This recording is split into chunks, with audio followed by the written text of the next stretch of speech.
Welcome to Week 5 of English 301, the literature of America's Civil War era, 1820 to 1865. To better understand the political and cultural context of American literature written in the years leading up to and including the Civil War of the mid-19th century, we would do well to turn our attention back to one of the seminal figures of 18th century American politics and letters, Thomas Jefferson.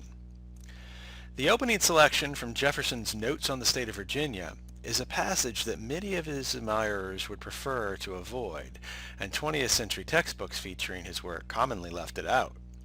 Several texts often read in conjunction with Jefferson's, including essays and speeches by David Walker, William Lloyd Garrison, Angelina Grimke, and Sojourner Truth, can be read as rejoinders to the celebrated author of the Declaration of Independence, the founder who put the phrase, quote, "all men are created equal," end quote, into the national imagination, from whence it would enter, by slow, hard stages, into the national ethos.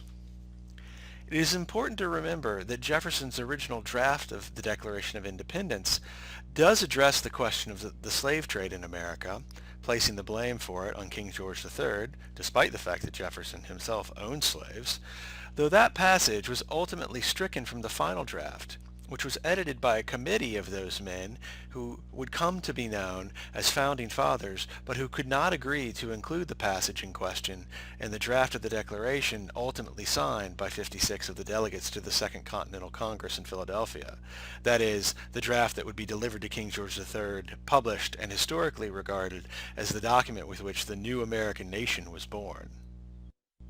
Despite the apparent contradictions within his character, Jefferson regarded himself as a man of reason and science, and along with his achievements as a statesman, he is remembered to this day for an array of interesting domestic inventions and gadgets, and for his lifelong interest in the natural world.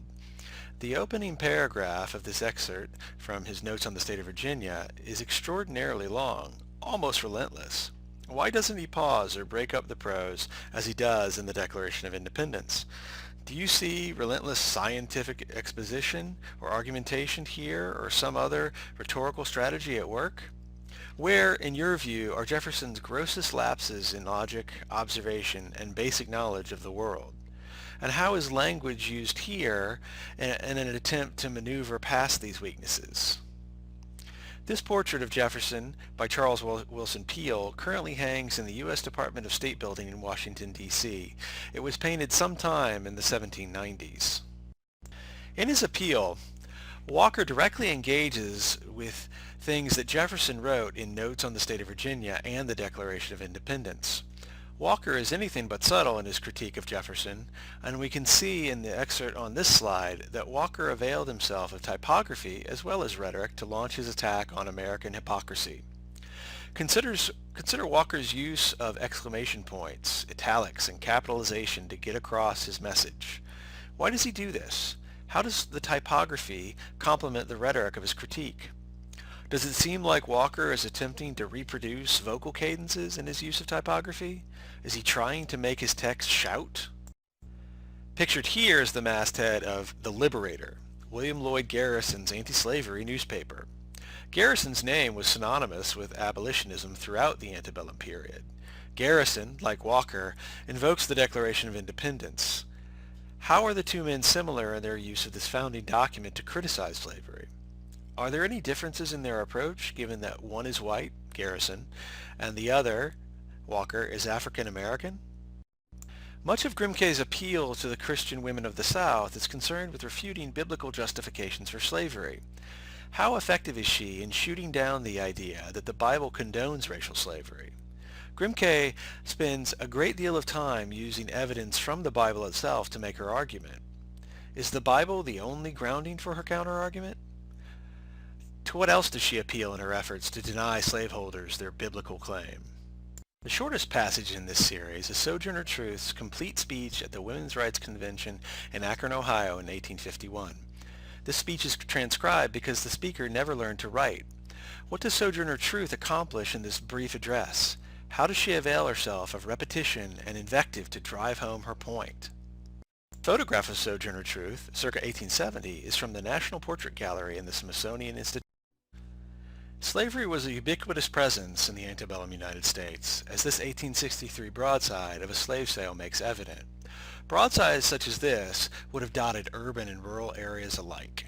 Broadsides such as this 1853 announcement of a reward for the apprehension and return of a runaway slave named Emily would also have been part of antebellum Americans' experience with slavery. This 1852 painting, titled An American Slave Market, is signed Taylor. Abolitionists wanted to spread the imagery of slavery throughout the Union so that non-slaveholding states could not turn a blind eye to the reality of slavery. Paintings such as this were part of an effort to accomplish that goal.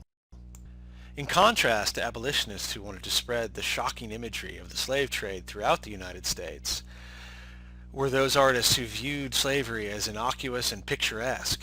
This illustration from Ballew's Pictorial, for example, depicts slavery as little more than a part of the American landscape rather than a blight on the American conscience.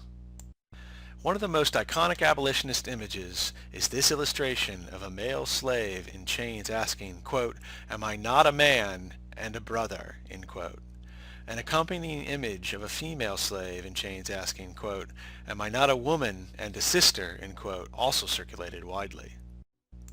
This concludes this week's video lecture. If you have any questions about its contents and or the corresponding text and context, please contact your instructor and or consult Norton's Study Space site.